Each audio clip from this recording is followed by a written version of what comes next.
सौर मंडल में पृथ्वी के अलावा अगर किसी ग्रह को इंसानों के रहने लायक माना जाता है तो वो है मंगल ग्रह। लेकिन क्या वाकई मंगल पर इंसान रह सकते हैं?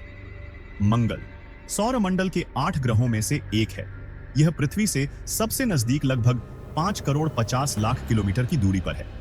इसका आकार बहुत बड़ा नहीं है और इसका द्रव्यमान पृथ्वी के मुकाबले सिर्फ 14% है। मंगल ग्रह अधिकतर नारंगी और लाल रंग का दिखाई देता है। वो दरअसल इसकी सतह पर मौजूद हेमेटाइट नाम की एक खनिज की वजह से है। मंगल की सतह ज्यादातर रेतीली है और वहां कोई स्थायी वाटर सोर्सेज नहीं है। हालांकि मंगल पर भी एक वातावरण मौजूद है, लेकिन यह बहुत पतला है और इस वातावरण में ज्यादातर कार्बन डाइऑक्साइड पाई जाती है। कम गुरुत्वाकर्षण के कारण वहां की रेत और धूल हवा में ही तैरती रहती है, जिससे अक्सर भयंकर धूल भरी आंधियां आती है। अगर पृथ्वी से तुलना करें तो मंगल की जमीन ज्यादा स्थिर है।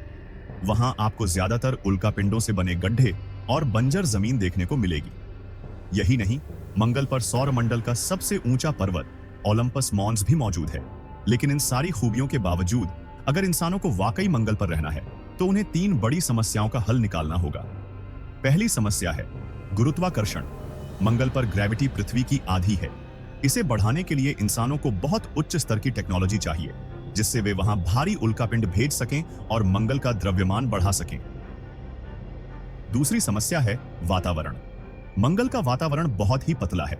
इसे घना बनाने के लिए इंसान या तो नाइट्रोजन गैस वहां भेज सकते हैं या मंगल के ज्वालामुखियों को फोड़ सकते हैं। इससे वातावरण का घनत्व बढ़ेगा, जिससे हानिकारक पराबैंगनी किरणें कम होंगी, तापमान बढ़ेगा और मंगल के ध्रुवों पर जमी बर्फ पिघलने लगेगी और इससे पानी की समस्या भी काफी हद तक सुलझ सकती है। तीसरी और सबसे अहम समस्या है ऑक्सीजन। इंसान वहां सूक्ष्म जीव और पौधे ले जाकर मंगल के वातावरण में मौजूद मेथेन जैसे गैसों को ऑक्सीजन में बदल सकते हैं। यह प्रक्रिया बार बार दोहराई जाएगी जब तक कि हवा में पर्याप्त ऑक्सीजन जमा न हो जाए। शुरुआत में कुछ लोग ही मंगल पर जाकर इन बदलावों को लागू करेंगे। ये एक बहुत लंबी प्रक्रिया होगी और अभी कोई नहीं कह सकता कि इसमें कितना समय लगेगा। बाद में धीरे धीरे और लोग भी मंगल पर पहुंचेंगे। पहले तो ज्यादातर लोग वहां सिर्फ अस्थायी काम के लिए जाएंगे, लेकिन जब बड़ी संख्या में लोग वहां बसने लगेंगे तो मंगल के पर्यावरण को सुधारने की प्रक्रिया और तेज हो जाएगी। जितने ज्यादा लोग बसेंगे उतनी तेजी से वहां की पारिस्थितिकी विकसित होगी और धीरे धीरे मंगल एक पूरी तरह जीवंत ग्रह बन जाएगा। हालांकि इन तीनों समस्याओं को सुलझाना बहुत मुश्किल होगा, लेकिन जैसे जैसे विज्ञान आगे बढ़ रहा है, एक दिन मंगल वाकई इंसानों का दूसरा घर बन सकता है।